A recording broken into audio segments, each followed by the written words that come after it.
ಅಗ್ನಿಗಳಿಂದಾಗಿ ಸ್ಪಷ್ಟವಾಗಿ ಆಭರಣಗಳನ್ನು ಗುರುತಿಸುವುದಕ್ಕೆ ಸಾಧ್ಯವಾಗದೇ ಹೋಗುವುದು.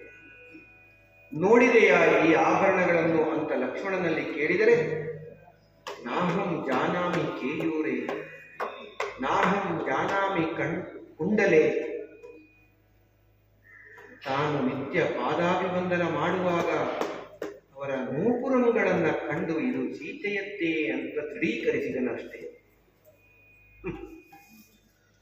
ನನ್ನ ಪ್ರೀತಿಯ ಮಡದಿಯಾದ ಸೀತೆಯ ಕೊರಳಿನಲ್ಲಿಯೂ ಕಂಕಣಗಳಲ್ಲಿಯೂ ವಿರಾಜಿಸುತ್ತಿದ್ದ ಈ ಆಭರಣಗಳು ತನಗಿನ್ನೂ ಬೇಡ ಎಂದು ಮನಸ್ಸಿಗೆ ಬಂದು ಅದನ್ನೆಲ್ಲ ಗಂಟು ಕಟ್ಟಿ ಎಸೆದರೆ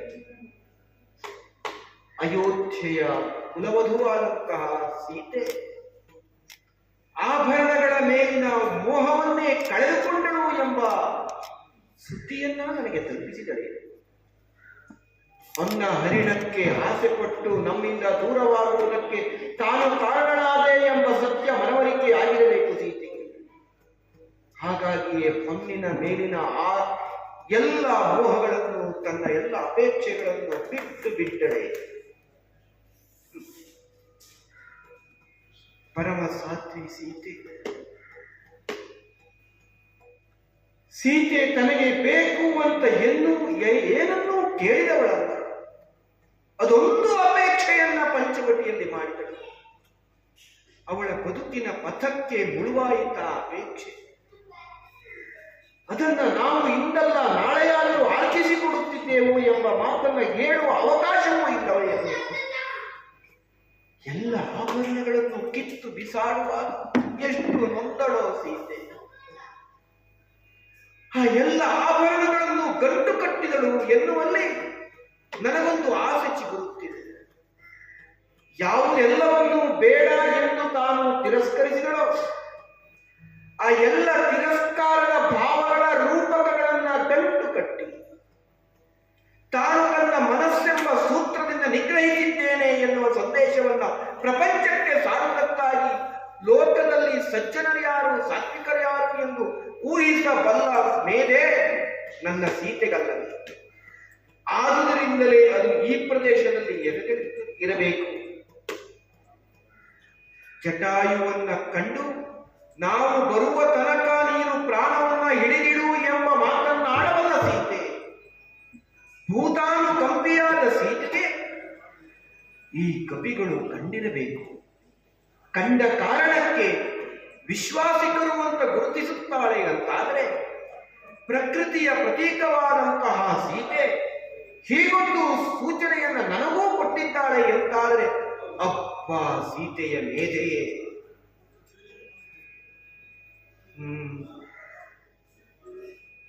ನಮ್ಮ ಅಯೋಧ್ಯೆಯೊಂದಿಗಿನ ಸಂಬಂಧವನ್ನೇ ಹಾಗೆ ಯೋಚಿಸಬಾರದು. ಹಾಗೆ ಯೋಚಿಸುವುದಕ್ಕೆ ಎಲ್ಲುಂಟು ಎಡೆ.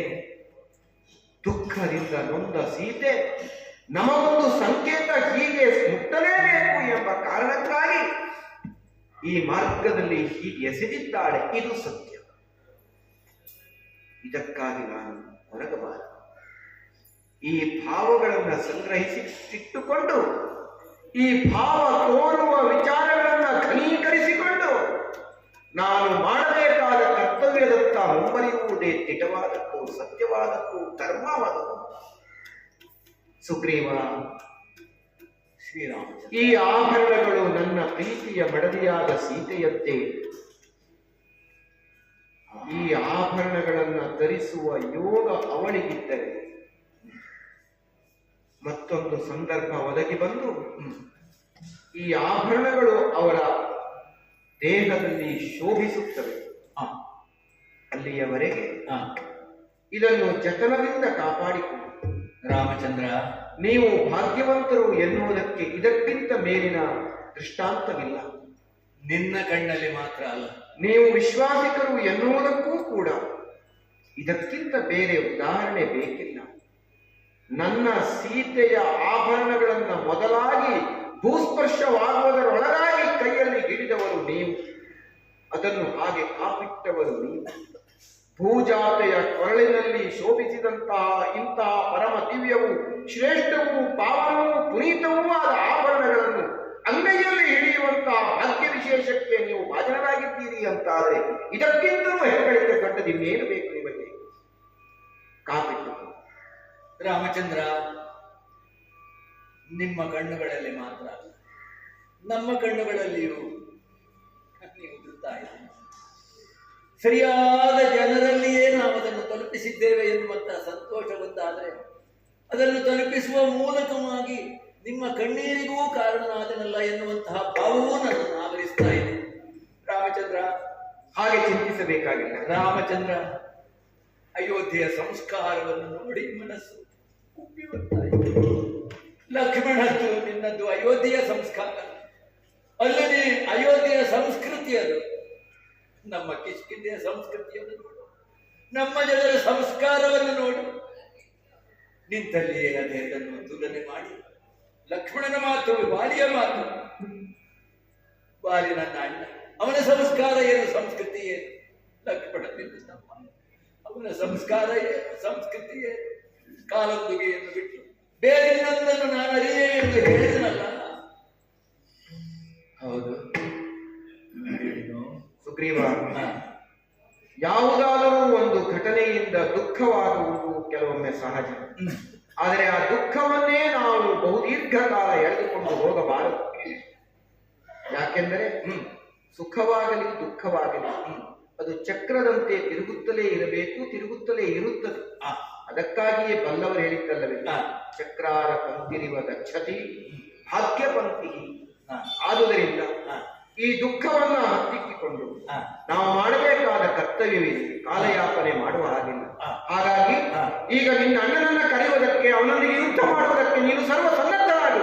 ರಾಘವ, ಒಂದು ಅಡಿಕೆ ಉಂಟು.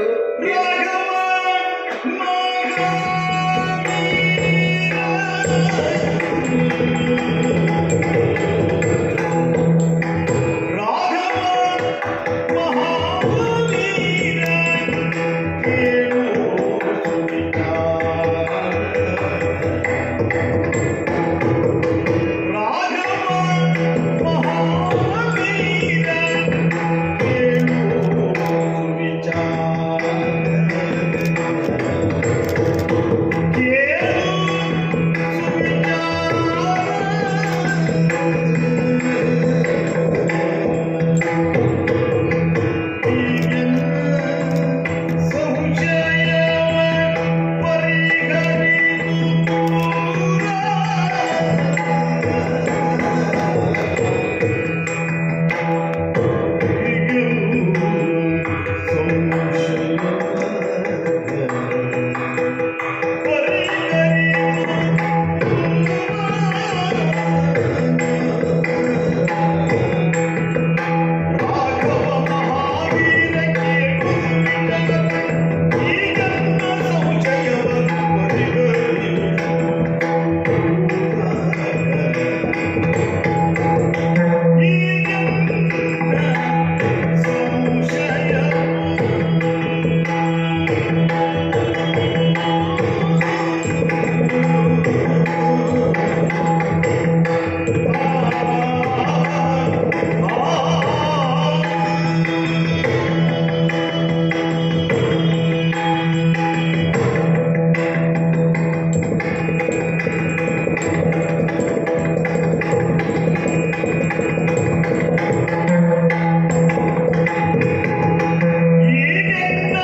ಅದಕ್ಕೆ ಸುತ್ತು ಬಂದು ಹ್ಮ್ ಆಹುತಿಯನ್ನಿಕ್ಕಿ ಹ್ಮ್ ನಾವಿಬ್ಬರು ಪರಸ್ಪರ ಕೈ ಮೇಲೆ ಕೈ ಎಕ್ಕಿ ಹ್ಮ್ ಸಖ್ಯವನ್ನೂ ಕೂಡ ಮಾಡಿಕೊಂಡೆವು. ಹ್ಮ್